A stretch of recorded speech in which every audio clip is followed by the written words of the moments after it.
Je me présente, Hélène Beaupré. Je suis la personne travailleuse sociale ici au CCCMC et je vais vous présenter aujourd'hui une introduction sur la diversité sexuelle et la pluralité des genres.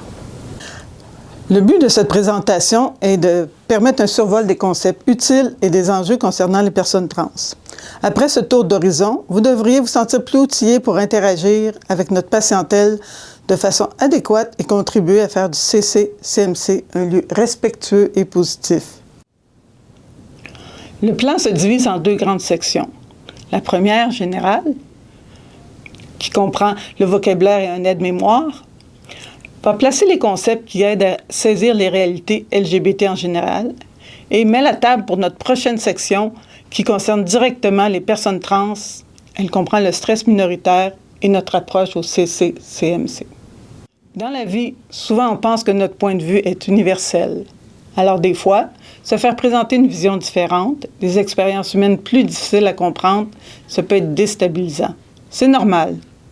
Si toutes les questions LGBT, c'est plutôt nouveau pour vous, ça se peut que ça fasse beaucoup, tout ce qu'on se dit aujourd'hui. Si ces notions sont connues, vous saisirez le cadre dans lequel on travaille ici. Suite à cette présentation, si vous avez le goût de jaser, si vous restez avec plein de questions, je vous invite à aller voir la personne travailleuse sociale. Elle va être ravie de répondre à toutes vos interrogations. Nous allons regarder maintenant une vidéo qui définit les lettres de l'acronyme et nous reviendrons ensuite.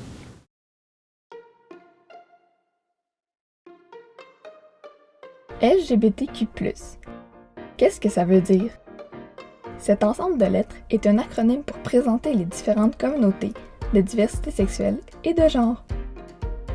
Au fil des années, de plus en plus de communautés ont forgé leur identité. L'acronyme a été créé pour les regrouper.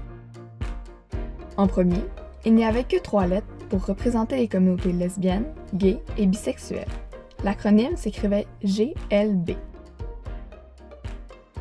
On a ensuite changé l'ordre en mettant le L en premier pour souligner la présence des communautés lesbiennes, souvent invisibilisées. Par la suite, plusieurs autres communautés s'y sont ajoutées pour former un acronyme plus complet. L'ordre de lettres dans l'acronyme peut changer afin de mettre certaines populations de l'avant. Par exemple, le 2S est parfois mis de l'avant dans une optique de reconnaissance des communautés autochtones au sein des diversités. Une des plus longues formes de l'acronyme utilisé est LGBTQIA2SNBP+. C'est beaucoup de lettres, mais il faut se rappeler qu'il y a beaucoup de diversité dans nos communautés. L'important n'est pas de toutes les connaître par cœur, mais de respecter l'identité des autres.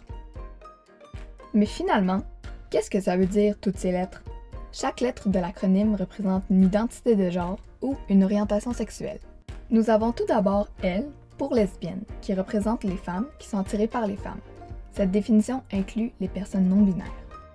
G pour gay, un homme qui est attiré par les hommes. Cette définition inclut aussi les personnes non-binaires. Certaines femmes utilisent aussi gay pour se définir.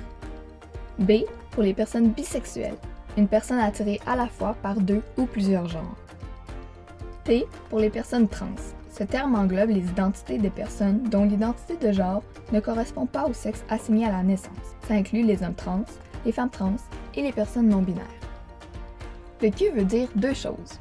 Premièrement, queer, qui était à la base une insulte anglophone, et qu'on peut traduire par bizarre. Ce terme a été repris par les communautés et fait maintenant référence à toute idée, pratique et identité proposant d'autres manières d'exister que les modèles sociaux qu'on connaît. Le Q veut aussi dire en questionnement, ce qui représente une personne qui se questionne sur son orientation ou son identité. Ensuite, le I pour intersexe.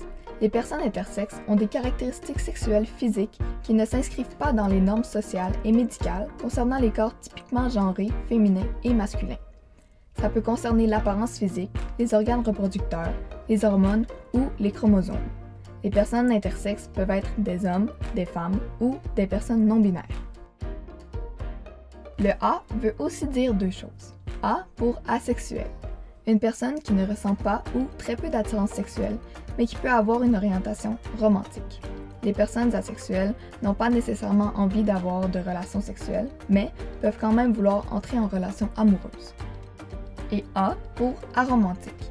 une personne qui ne ressent pas ou très peu d'attirance romantique, mais qui peut avoir une orientation sexuelle. Les personnes aromantiques n'ont pas nécessairement envie d'avoir des relations amoureuses, mais peuvent quand même désirer des relations sexuelles avec d'autres personnes. Le 2S représente les personnes bispirituelles, nommées Two-Spirit en anglais. Chaque peuple autochtone a sa propre définition de la bispiritualité. Elle ne peut pas être réduite seulement à la dimension de l'orientation sexuelle ou l'identité de genre. NB fait référence aux personnes non-binaires. C'est un terme qui rassemble toutes les identités de genre qui ne se conforment pas au système binaire, homme-femme. Les personnes non-binaires font partie de la grande communauté trans. Le P pour les personnes pansexuelles, qui représente une personne attirée par d'autres personnes, indépendamment du genre. Et finalement, on termine toujours l'acronyme avec un plus, parce qu'il existe une multitude d'autres identités au sein des diversités sexuelles et de genre. PS, le plus important dans tout ça est de se rappeler que découvrir et définir son identité est un processus intime et personnel. Personne ne peut déterminer ton identité pour toi, c'est une réflexion qui t'appartient entièrement.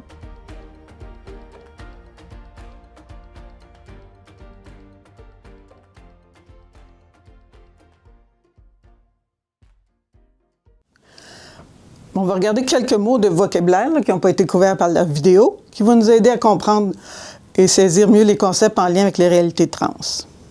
Par exemple, le sexe assigné à la naissance. C'est un processus par lequel une mention de sexe, masculin ou féminin sur l'acte de naissance, est déterminée, en général par un examen sommaire des organes génitaux externes.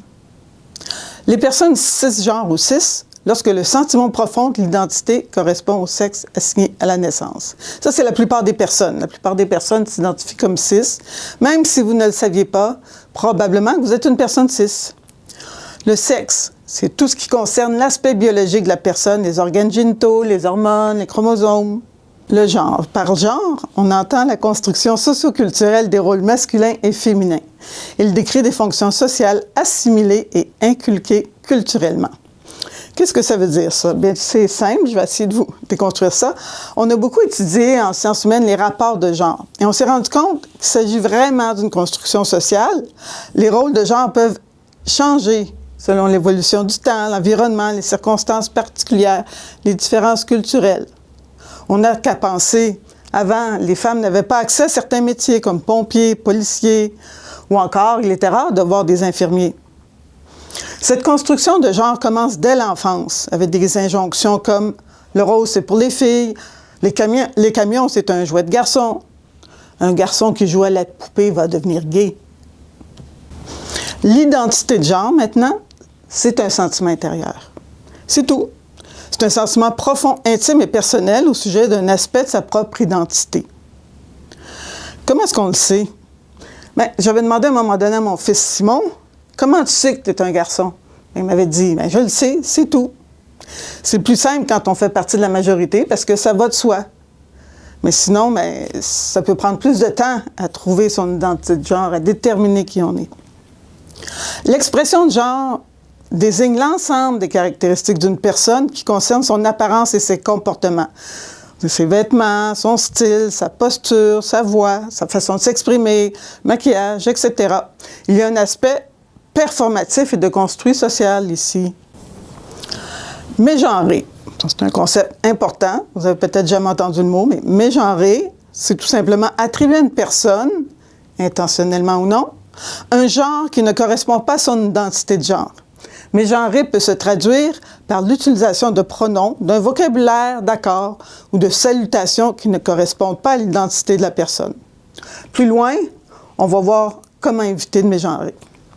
La cisnormativité, c'est la façon de voir le monde, selon laquelle tout le monde est cisgenre et qu'il s'agit d'une norme universelle, stable, immuable. La conséquence, c'est qu'il y a une invisibilisation des personnes trans et des personnes non-binaires. Donc, la cisnormativité, c'est nos lunettes pour déchiffrer le monde, notre perspective. Notre manière de considérer le monde comme cis, binaire, deux catégories bien compartimentées et étanches. On voit qu'il y a une évolution. Avant, l'homosexualité et la transidentité étaient considérées comme des maladies mentales. C'est seulement en 1973 que l'Association américaine de psychiatrie retire l'homosexualité de la liste des maladies mentales. L'Organisation mondiale de la santé l'a fait seulement en 1990. L'Organisation mondiale de la santé officialise le retrait de la transidentité comme maladie mentale seulement en 2022. Aujourd'hui, les personnes homosexuelles font partie du paysage dans la culture québécoise. Personne ne fait scandale de voir des couples gays et lesbiennes dans les téléromans. On réalise avec la question du genre la même chose. Il y a eu longtemps une pathologisation des identités trans. On disait que les personnes trans souffraient d'une maladie mentale, mais cela change. Dans les milieux spécialisés, il y a des pathologisations, donc on ne considère plus qu'elles sont malades, des pathologisations des identités trans qui n'atteignent pas encore toutes les sphères de la société. De plus, on voit que les personnes trans, non-binaires, deviennent de plus en plus visibles dans l'espace public, et ce, même si les personnes trans représentent à peu près 1% de la population. Et malheureusement, comme il y a 30-40 ans pour les personnes gays, cela donne lieu à une montée de l'intolérance et d'idées très conservatrices chez certains groupes et chez certaines personnes. Maintenant, on va regarder un aide-mémoire. On va résumer ce qu'on vient de se dire pour nous aider à placer toutes ces notions de façon imagée.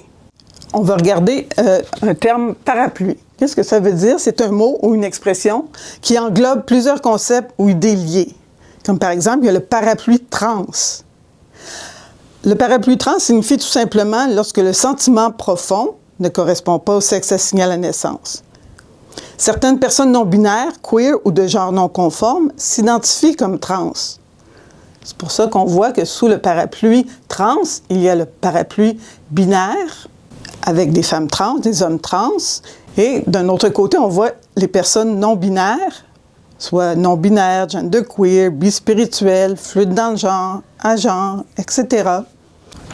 La non-binarité est un terme parapluie qui englobe toutes les identités de genre, qui ne sont ni strictement hommes, ni strictement femmes. C'est un terme large qui englobe de nombreuses réalités. La non-binarité a toujours existé, contrairement à ce qu'on pourrait penser, dans les Premières Nations de plusieurs pays. Ici, au Canada, ce sont les personnes bispirituelles ou two-spirit. Je pense que d'avoir de la souplesse, ça nous aide à saisir. Ce ne sont pas des catégories rigides, mais fluides. Ce ne sont pas des petites cases, mais des mots que les personnes trans utilisent pour mieux se dire, pour mieux exister. Voici une illustration pour nous aider à comprendre. L'identité de genre est un sentiment intérieur. L'attirance est ce qu'on aime, les personnes qu'on aime. Et l'anatomie, c'est physique, soit les caractéristiques sexuelles primaires ou secondaires. Et l'expression de genre, c'est notre allure générale. On voit que l'anatomie, l'identité de genre, l'attirance et l'expression de genre sont des concepts indépendants l'un de l'autre. Si on regarde les graphiques, on voit que peu importe si une personne est assignée fille ou garçon à la naissance, elle peut avoir n'importe quelle identité de genre ou éprouver tout type d'attirance. Bon, voici des illustrations qui vont nous aider à comprendre tous ces concepts. Prenons Julie. Elle utilise les pronoms « elle ». Son identité est femme. Elle est attirée par les femmes. Son expression de genre est très féminine. Et elle a comme anatomie un néovagin. Néo vient de nouveau, donc son nouveau vagin. Mais maintenant qu'elle a fait sa transition, elle est une femme. Comme le mot l'indique, la transition, c'est un passage et non un état. L'état, c'est ce qu'on est. Elle est une femme. Son attirance est la même qu'avant sa transition. Elle est donc désormais lesbienne, tandis qu'avant, elle était hétérosexuelle dans son sexe assigné à la naissance. Mais plusieurs personnes trans vont se dire trans, par fierté ou parce qu'elles sont militantes. On dira un homme trans ou une femme trans. Un homme trans, c'est quelqu'un qui a été assigné femme à la naissance, et une femme trans, elle a été assignée homme à la naissance. Amira. Son pronom est Yel. Son identité est non-binaire. Yel est attirée par les femmes. Son expression de genre est féminine et son anatomie, elle a une vulve. Amira est une personne non-binaire qui s'habille de façon féminine. Ce ne sont pas toutes les personnes non-binaires qui vont adopter un look masculin ou plus androgyne. Sacha, son pronom est il. Son identité est homme. Il est attiré par les femmes et il a une expression de genre plutôt féminine. Son anatomie, il a un pénis. Même s'il a une expression de genre plus féminine, cela ne le rend pas gay pour autant. Yanni.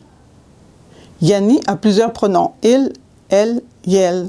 Des pronoms qui varient selon son humeur du moment. Son identité est bispirituelle. Son attirance est pansexuelle. Il est attiré par toutes les personnes, indépendamment de leur genre. Son expression de genre est variable selon ses humeurs. Son anatomie, il possède un pénis.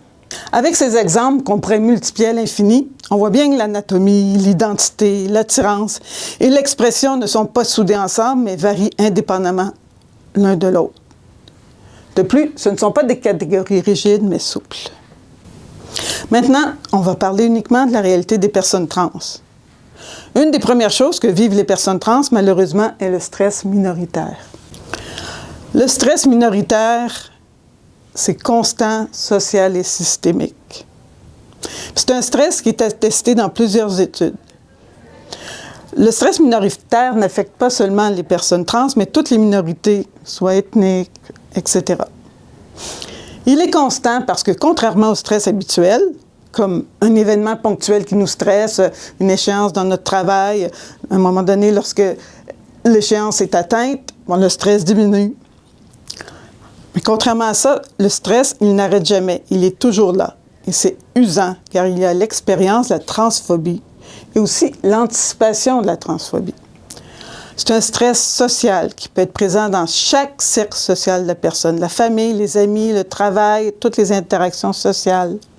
Systémique, c'est-à-dire qu'il fait partie de la société dans la structure même de la société à tous les niveaux. Bureaucratie, médias, Internet. On va regarder des exemples ici de stress minoritaire. Discrimination au travail, de la difficulté. Beaucoup de personnes trans ont de la difficulté à se trouver du travail. Les personnes trans ont de la difficulté avec les milieux de la santé. Elles vont même parfois jusqu'à éviter d'aller voir le médecin. Pourquoi? Pour éviter de la transphobie. Un exemple.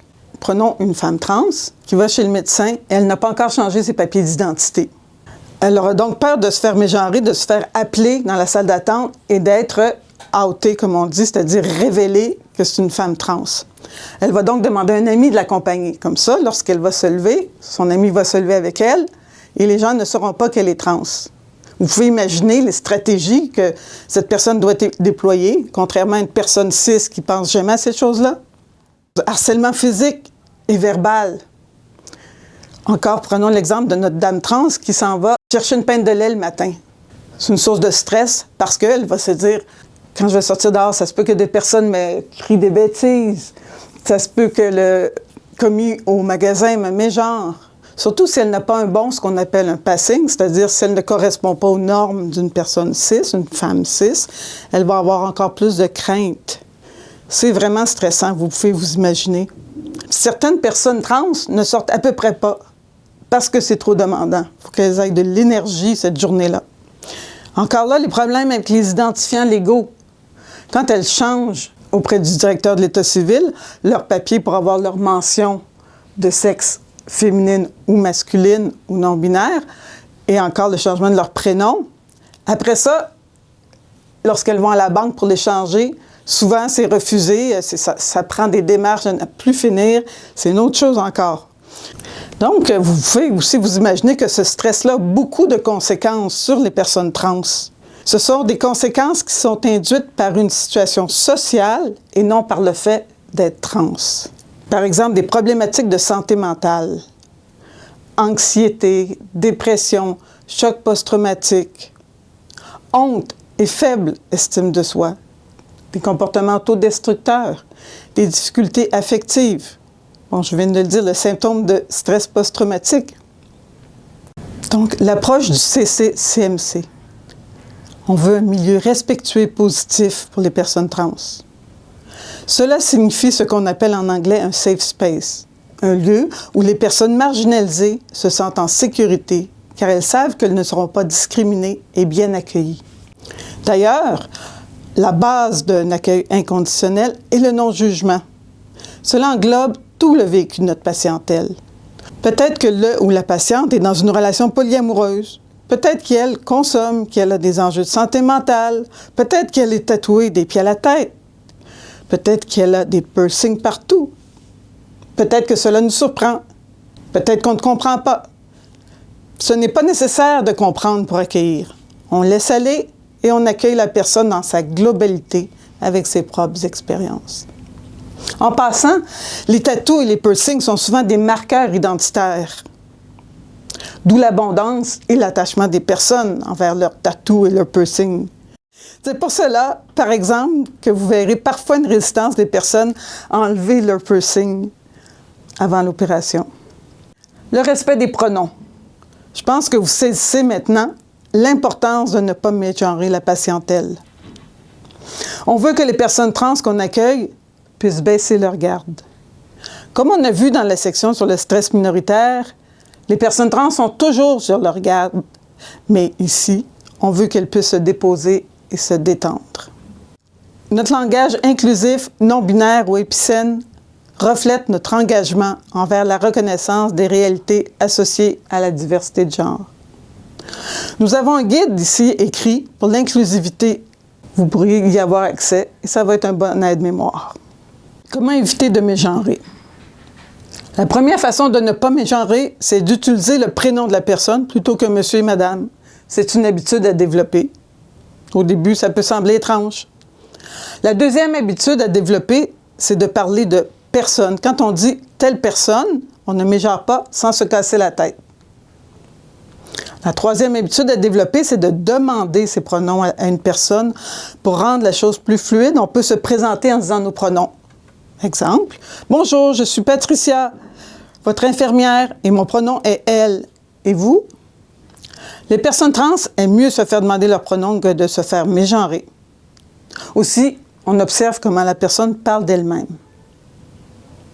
D'ailleurs, pour nous faciliter la vie, vous constaterez que dans chaque chambre à l'Asclépiade, il y a une petite affiche avec le prénom et les pronoms de la personne.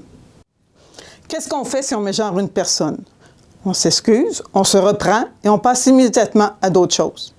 Sinon, si on s'excuse sans fin, c'est qu'on remet le fardeau sur la personne de nous rassurer que tout va bien.